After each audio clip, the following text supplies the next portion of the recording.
E você sabia que dentro do versículo de João 3,16 nós temos as maiores 5 grandezas da humanidade, coisa magnífica ao qual João nos relata?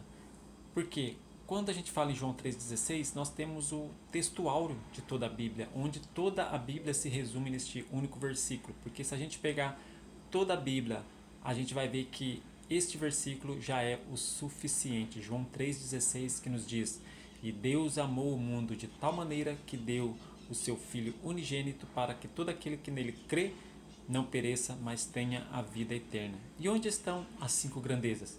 Primeiro, quando João relata que ele começa já falando desse ser, ele diz: E Deus, nós temos o maior ser de toda a humanidade, acima de tudo e de todos.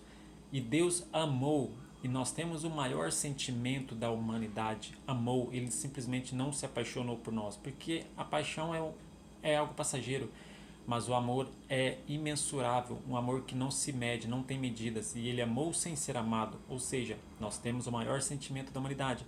E por terceiro lugar, nós temos Deus amou o mundo. Então aí nós temos o maior propósito da humanidade. Deus amou o mundo.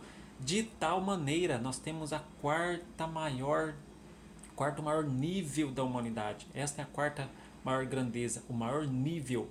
Porque esse tal maneira, simplesmente se você pegar no dicionário português, você vai ver que significa desse modo. Ou seja, Deus não demonstrou o seu amor, o tamanho desse amor, a medida desse amor, porque significa simplesmente desse modo. Ou seja, o amor de Deus é imensurável, não se tem medida, mas quando ele fala desse modo, ele quer dizer que foi dessa maneira. Se você pegar a analogia de Moisés quando ele levanta a serpente no deserto, você vai ver que se trata realmente disso. Quando Moisés pergunta: E como vamos salvar esse povo?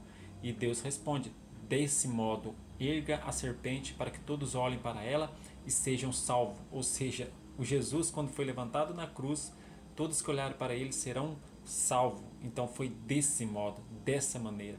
O maior nível da humanidade foi desse modo.